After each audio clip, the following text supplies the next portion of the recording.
Music. Business class isn't for everyone, I suppose, she sneered loud enough for him to hear. Right then, rage coiled in Nathan's gut. He knew the type. Designer dresses, cutting remarks, zero understanding. Olivia squeezed his hand, sensing the shift. They had no clue. He'd promised his wife on her deathbed to protect their daughter's joy above all else. Not a hero, just a dad. But the secret he carried, Lieutenant Colonel Nathan Hayes, fighter pilot, was about to become their only hope. And Astrid Sterling? She had no idea how his quiet kindness, his worn leather wallet with the faded military ID, would change everything. Among them, Astrid Sterling adjusted her crimson designer dress and watched with barely concealed amusement as a man struggled with an oversized carry-on while balancing a pink backpack decorated with unicorns. Her perfectly manicured fingers drummed against her armrest as she observed him fumbling with the child's safety seat, his broad shoulders barely fitting in the aisle as he tried to secure his young daughter. Nathan Hayes felt every pair of eyes in business class, tracking his movements as he wrestled with the safety harness for 7-year-old Olivia. At 36, he stood 6'2" and tall, his frame still carrying the disciplined muscle memory of his military years, despite trading his flight suit for civilian clothes 3 years ago. His short brown hair, trimmed with the precision of someone who never quite left military habits behind, caught the cabin lights as he bent to check Olivia's seatbelt one more time. Those deep blue eyes that once tracked enemy aircraft at 30,000 feet, now focused entirely on ensuring his daughter's comfort. Scanning her face for any sign of anxiety about the flight ahead, Olivia Hayes pressed her small nose against the window, her brown curls bouncing with excitement as she pointed at the ground crew loading luggage below. Her bright eyes, mirrors of her father's, but carrying her late mother's warmth, sparkled with the kind of wonder only children possess. When faced with giant machines that somehow managed to fly, she clutched a worn sketchbook filled with drawings of aircraft, each one lovingly labeled in shaky handwriting with details her father had taught her about wing configurations and engine types. At 7 years old, she possessed a curious mind that absorbed everything her father shared about aviation, turning their apartment into a miniature aerospace museum with models they built together on quiet Sunday afternoons. Astrid Sterling observed this domestic scene with the calculating gaze of someone who measured worth in stock portfolios and quarterly earnings. At 34, she commanded boardrooms with the same ease most people ordered coffee, her blonde hair styled in a power bob that had become her signature look across Fortune 500 profiles. Her success story read like a business school case study, building her technology consulting firm from a studio apartment startup to a multi-million-dollar enterprise in just 8 years. Yet beneath the polished exterior and designer wardrobe lay scars from a past betrayal that had taught her to judge quickly and trust slowly, to measure people by their appearance and apparent status before allowing them any closer. Captain Henry Collins conducted his pre-flight checks in the cockpit, his weathered hands moving across instrument panels with the muscle memory of 25 years in commercial aviation. At 45, he had seen enough to fill several lifetimes of stories. From emergency landings in cornfields to navigating through volcanic ash clouds, his calm demeanor had earned him a reputation among crew members as unflappable, the kind of captain who could announce severe turbulence with the same steady tone he used to point out landmarks below.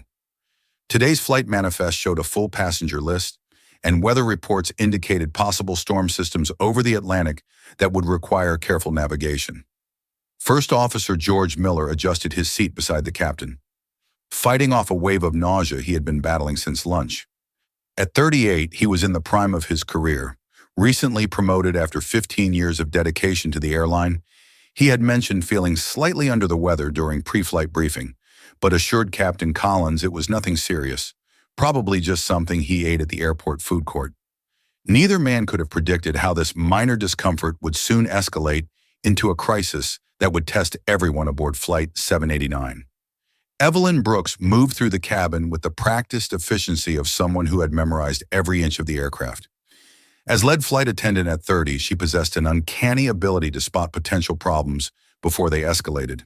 Whether it was a nervous first-time flyer needing reassurance or a businessman who had won too many drinks in the lounge, Her keen eyes had already cataloged the passengers in business class, noting the tension between the elegantly dressed blonde woman and the father struggling with his luggage, while other passengers exchanged knowing glances and subtle smirks.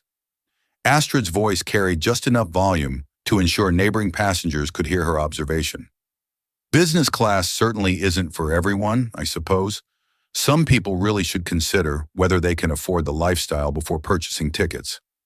Her comment drew soft chuckles from a hedge fund manager across the aisle and an investment banker seated behind her, their amusement evident in the way they shook their heads and returned to their Financial Times newspapers. Nathan's jaw tightened imperceptibly, a micro-expression that would have been invisible to most observers, but represented years of practiced restraint. He had heard similar comments before in grocery stores when Olivia had tantrums at school events where other parents drove luxury vehicles while he arrived in his 10-year-old pickup truck.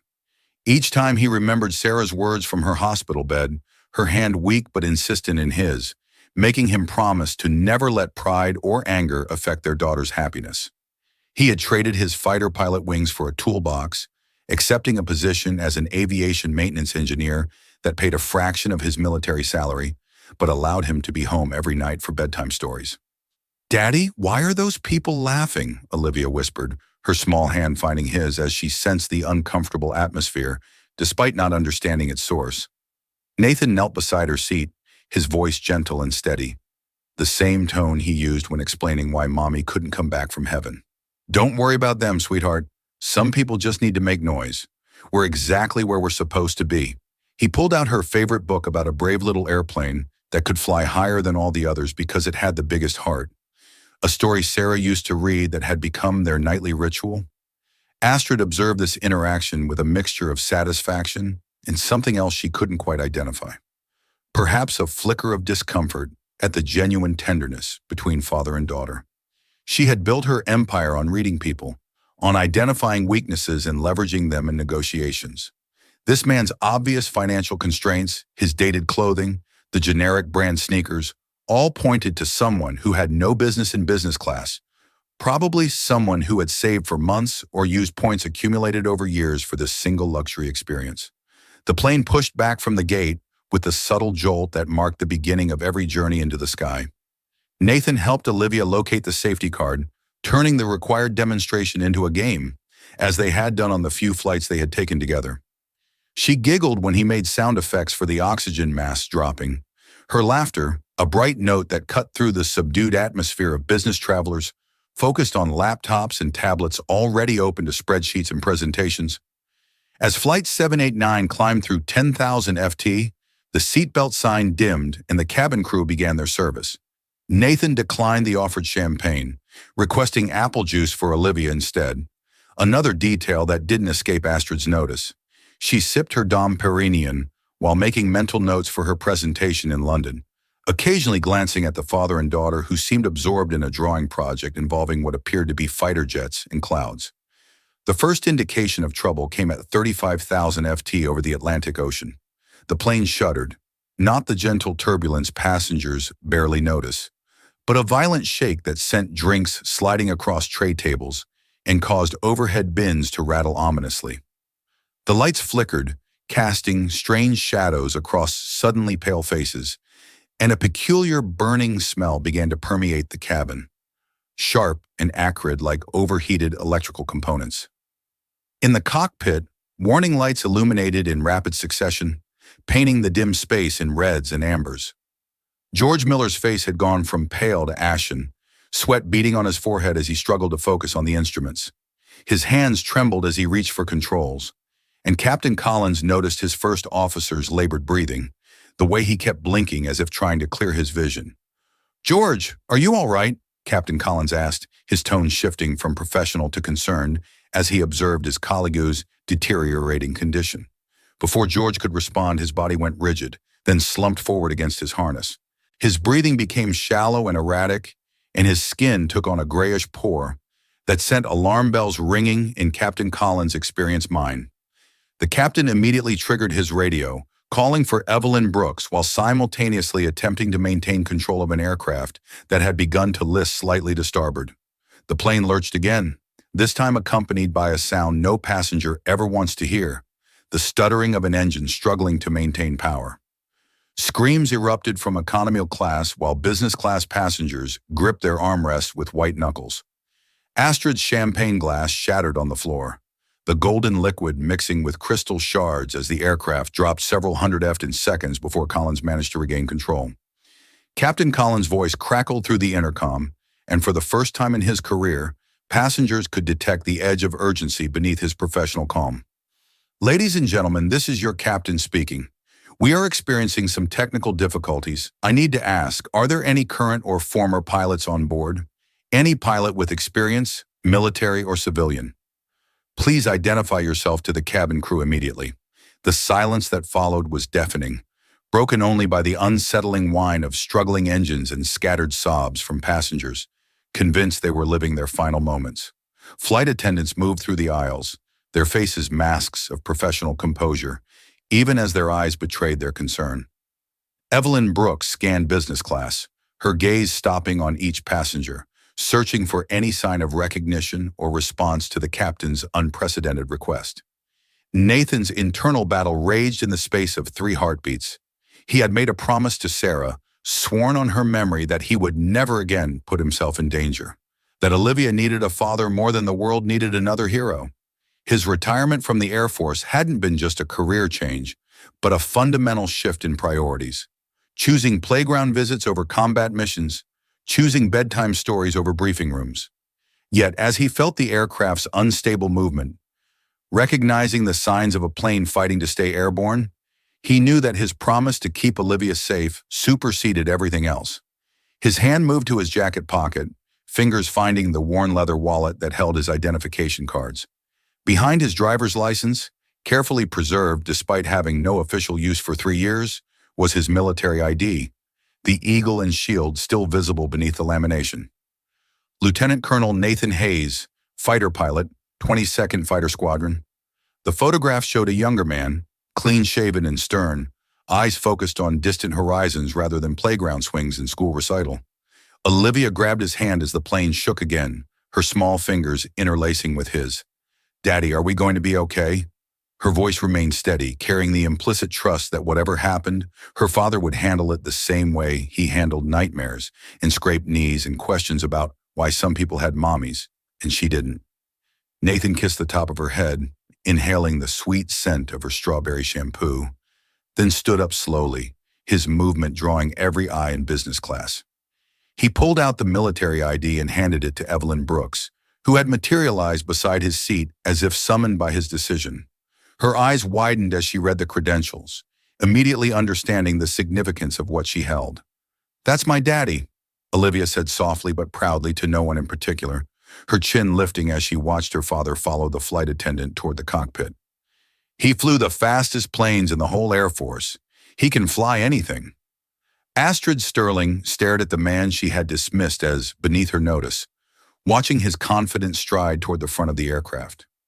The dated clothes suddenly looked different, the worn jacket revealing itself as a military issue.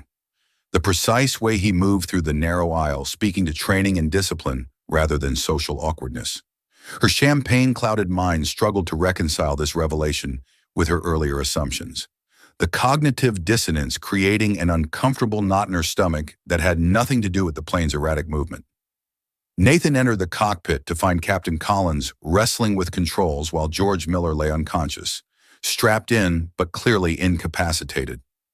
The instrument panel showed multiple system warnings, and Nathan's trained eye immediately cataloged the critical issues. Hydraulic pressure fluctuations, engine temperature spikes, and what appeared to be a partial electrical failure affecting navigation systems. The smell of burning electronics was stronger here, and through the windscreen, he could see storm clouds building ahead, dark towers of cumulonimbus that would test even a fully functional aircraft. Lieutenant Colonel Nathan Hayes, retired Air Force, F-22 Raptor pilot, Nathan announced, sliding into the jump seat behind the pilot's positions. 2,000 combat hours, another 1,000 in training and transport aircraft. Tell me what you need, Captain.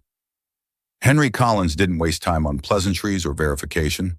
The crisis demanded immediate action. First officer is down, likely severe food poisoning or allergic reaction. We've lost partial hydraulics. Number 2, engine is running rough. And we're about to hit a storm system I can't navigate around with our current mechanical status. I need you to handle communications and systems management while I fly. Can you do that? Nathan was already reaching for the spare headset, his hands moving across unfamiliar controls with the adaptive thinking that had made him one of the Air Force's top pilots. Copy that, Captain. I'll need 30 seconds to familiarize myself with your panel layout. Then I'm your co-pilot. What's our nearest diversion airport? As the two men worked to stabilize the aircraft, Evelyn Brooks returned to the cabin to manage increasingly panicked passengers. She moved with deliberate calm, instructing people to ensure seatbelts were fastened, stowing loose items that had scattered during the turbulence. Her voice remained steady as she repeated reassurances, even as her own heart raced with the knowledge of how serious their situation had become. In business class, Astrid found herself gripping her armrest with unprecedented fear. She had negotiated billion-dollar deals, faced hostile takeovers, and survived boardroom betrayals. But none of that prepared her for the helplessness of being trapped in a metal tube at 35,000 FT with no control over her fate. Around her, other passengers had abandoned pretense of composure, some crying openly, others praying in whispered voices, and a few simply staring ahead in shock. Olivia Hayes sat with remarkable composure for a 7-year-old. Her sketchbook opened to a drawing of an F-22 Raptor she had been working on. She colored carefully, staying within the lines despite the plane's occasional shudder, as if her concentrated calm could somehow help her father in the cockpit. When the businessman beside her began hyperventilating, she offered him a piece of gum from her unicorn backpack, explaining that her daddy said chewing gum helped with ear pressure and nerves. In the cockpit, Nathan had fully integrated himself into the flight operations, his voice steady as he communicated with air traffic control while monitoring engine parameters. London Center, this is Flight 789 declaring emergency. We have partial system failure and requesting immediate vectors to the nearest suitable airport. We have approximately 200 souls on board with 4 hours of fuel remaining. The storm hit them with the force of a giant's fist. Rain lashing against the windscreen with such intensity that forward visibility dropped to nearly zero. Lightning split the sky in brilliant, terrifying displays, and the plane bucked like a wild horse, trying to throw its riders.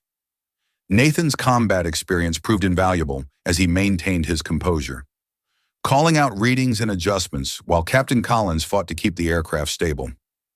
Altitude holding at 33,000, Nathan reported, his voice cutting through the chaos with military precision. Engine 2 temperature dropping, but still in yellow range. Hydraulic pressure fluctuating between 40 and 60%. We need to start descent soon, Captain, or we risk complete hydraulic failure. Henry Collins nodded grimly, appreciating the calm competence of his unexpected co-pilot. Together, they began calculating descent rates and approach vectors, factoring in their mechanical limitations and the weather conditions. The nearest suitable airport was Shannon in Ireland, still 90 minutes away under normal conditions. But nothing about their current situation was normal. The descent through the storm tested every skill both men possessed. Nathan called out altitude and speed readings while managing radio communications with increasingly concerned air traffic controllers. He coordinated with emergency services on the ground, ensuring ambulances would be standing by for George and any injured passengers. His fingers flew across the flight management system, inputting corrections and monitoring their glide path, while Collins manually flew the plane through turbulence that would have challenged a fully functional aircraft 500 F to decision altitude. Nathan announced as they broke through the lower cloud layer to see runway lights gleaming in the Irish rain. Approach speed 150 knots, slightly high but within parameters given our hydraulic situation. Wind shear warning active. Recommend 10-degree right correction.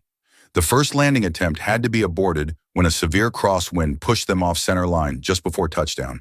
Nathan's steady call-outs helped Collins execute a textbook go-round despite the degraded systems, climbing back into the gray clouds for another attempt. Passengers screamed as the engines roared back to full power, the plane climbing at an angle that pressed everyone back into their seats. Astrid found herself praying for the first time since childhood, her usual cynicism stripped away by raw terror. She thought about her empty apartment, the awards and accolades that suddenly seemed meaningless. the relationships she had sacrificed for success. Beside her, she could hear Olivia's small voice saying, "It's okay. Daddy knows what to do. He promised Mommy he'd always keep me safe." The second approach began with Nathan calling out every parameter with the precision of a surgeon describing vital signs. 3,000 FT on glide slope, speed 145 knots, hydraulic pressure holding at 55%, wind correction applied, center line tracking good. His voice became the rhythm by which Collins flew, each call out a stepping stone towards safety. 1,000 FT stabilized approach criteria met. Recommend continue. Nathan announced his tone, betraying no hint of the enormous pressure both men faced. 500 microfs approaching minimums. Runway in sight. 12-1. Wind check shows 15 knots from the right within limits. The main landing gear touched down hard enough to bounce once before settling. The nose wheel following with a thump that sent relief, flooding through 200 passengers. Reverse thrust roared as Collins fought to slow their momentum on the rain-select runway. Nathan calling out decreasing speeds while monitoring brake temperatures and hydraulic pressure. They used nearly the entire runway length before coming to a stop. Fire trucks and ambulances already racing toward their position. The cabin erupted in applause and tears of relief. Strangers embracing strangers. The shared trauma of near death creating instant bonds. Evelyn Brooks' professional composure finally cracked as she wiped tears from her eyes while directing the evacuation of George Miller on a medical stretcher. The first officer was conscious but weak, managed to give a thumbs up as paramedics wheeled him past the passengers who owed him and his colleagues their lives. Captain Henry Collins powered down the engines and turned to Nathan with a handshake that conveyed more than words ever could. "You saved us all, Nathan. That was some of the finest flying I've ever been part of. The Air Force lost a hell of a pilot when you retired." Nathan removed the headset, suddenly exhausted as the adrenaline began to fade. "Just did what needed doing, Captain. Any pilot would have done the same. But both men knew that wasn't true, that the combination of combat experience, technical knowledge, and supernatural calm under pressure had made the difference between a successful emergency landing and potential catastrophe as Nathan emerged from the cockpit. The business class cabin fell silent. The same passengers who had smirked at his struggles with luggage now looked at him with expressions of awe and gratitude. Several stood and applauded. Others simply nodded with respect, understanding that their earlier judgments had nearly cost them the opportunity to ever judge anyone again. Olivia launched herself into his arms the moment he reached their seats, her small body shaking with relief. "I knew you'd save everyone, Daddy. I told them you would." Her simple faith in him was worth more than all the medals and commendations he had earned in his military career. Media crews were already gathering outside the aircraft, having been alerted to the emergency landing and the dramatic story of the passenger pilot who had stepped up when needed most. But Nathan had no interest in interviews or accolades. He gathered Olivia's belongings, her sketchbook and unicorn backpack, preparing to disappear into the crowd of evacuating passengers just as he had vanished from military life 3 years earlier. Astrid Sterling stood in the aisle, blocking his path. Her designer dress was wrinkled, her perfect makeup smeared by tears of fear, and her usual commanding presence had been replaced by something far more human. "Wait, please," she said, her voice lacking its earlier sharp edge. "I owe you an apology. More than that, I owe you my life. We all do." Nathan adjusted Olivia on his hip, meeting Astrid's eyes with the same steady gaze that had stared down enemy fighters. "You don't owe me anything, ma'am. I'm just a maintenance engineer who knows a bit about planes. Anyone would have done the same for their daughter." The simplicity of his response hit Astrid harder than any accusation could have.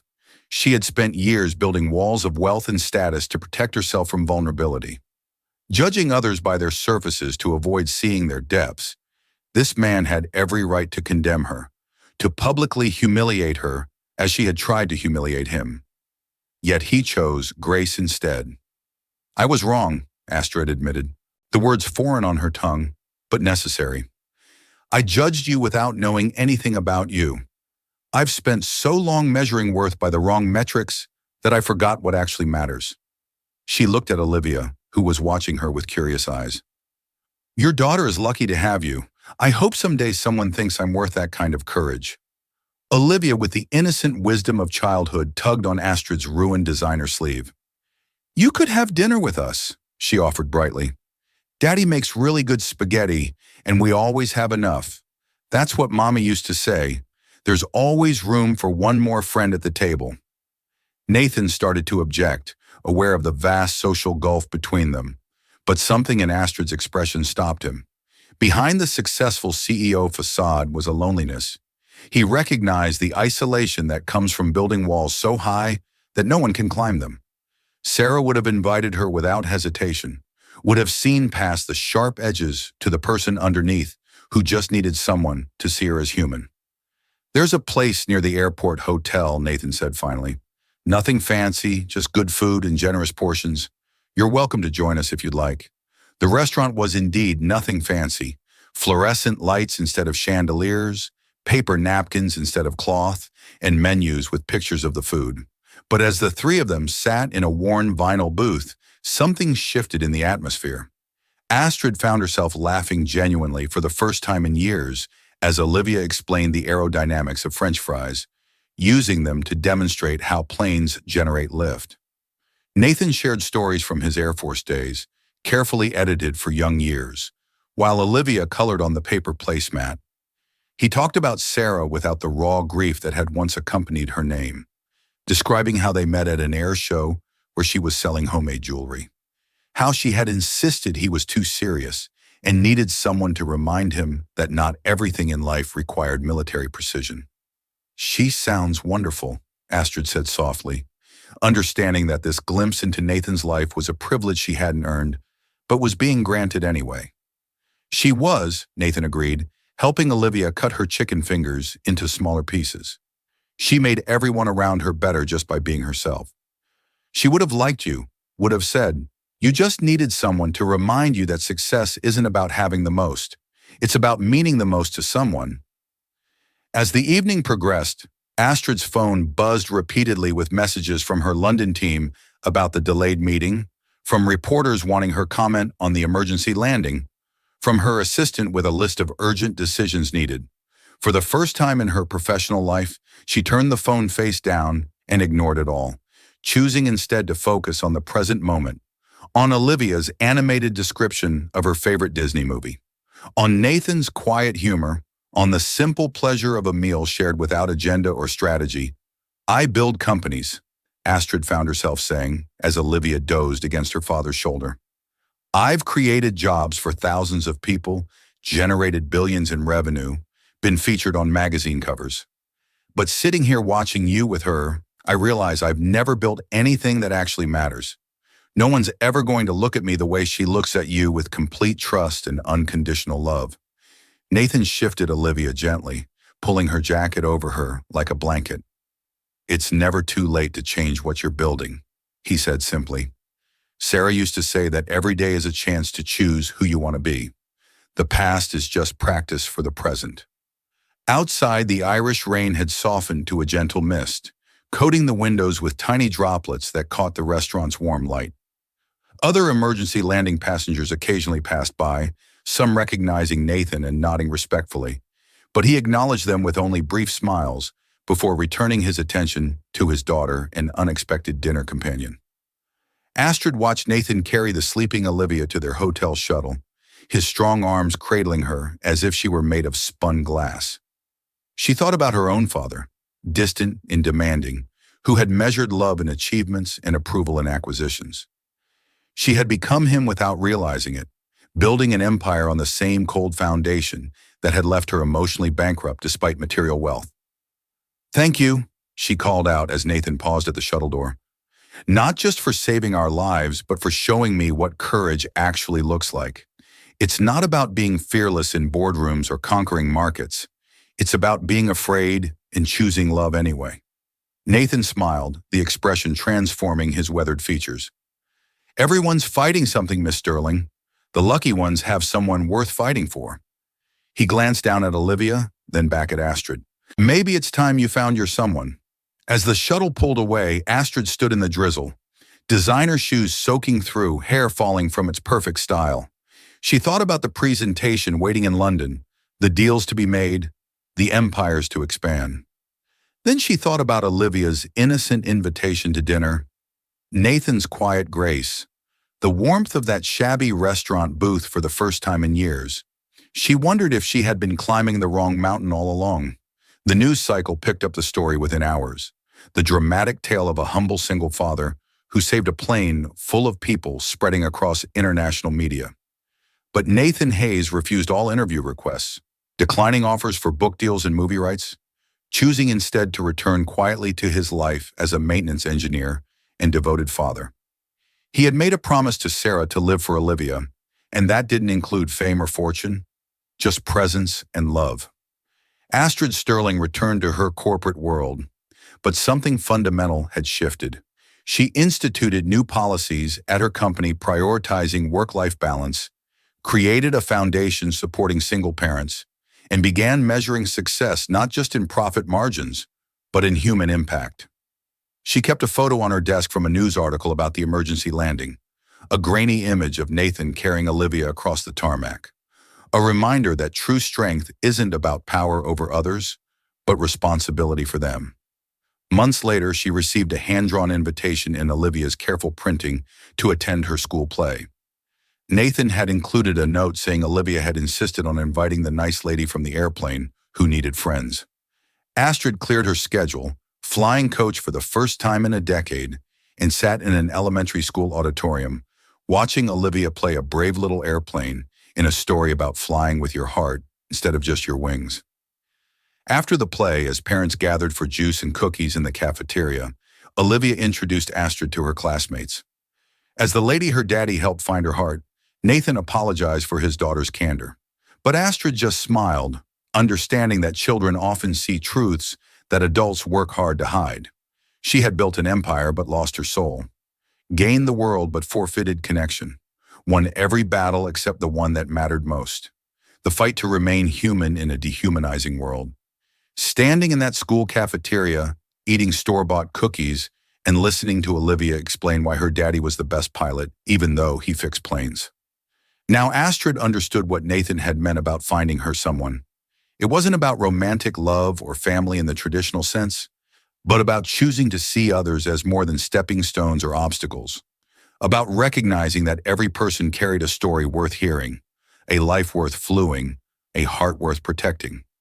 The emergency landing of Flight 789 became a footnote in aviation history, just another successful crisis management scenario studied in pilot training programs.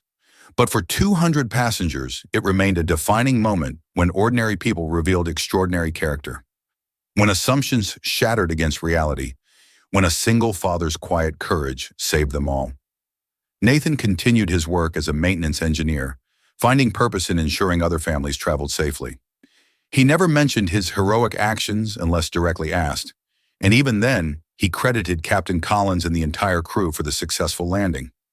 His life remained centered on Olivia, on homework help and soccer practice, on bedtime stories and morning pancakes, on keeping his promise to Sarah that their daughter would grow up knowing she was loved more than life itself.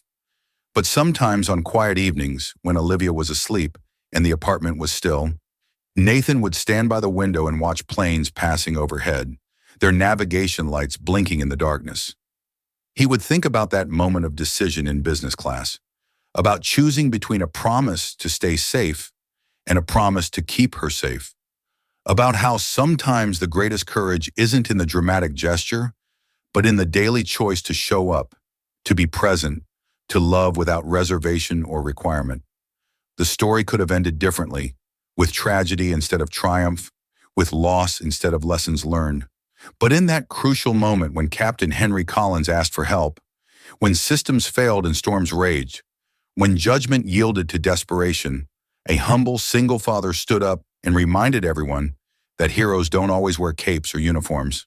Sometimes they wear faded jackets and carry unicorn backpacks. Their superpower, nothing more or less than the determination to protect what matters most. And in first-class seats or economy rows, in boardrooms or break rooms, in moments of crisis or quiet contemplation. Perhaps that's the only measure of worth that truly counts. Not what we've accumulated, but what we're willing to sacrifice. Not what we've achieved, but whom we've chosen to become. Not the heights we've reached, but the hands we've extended to help others climb.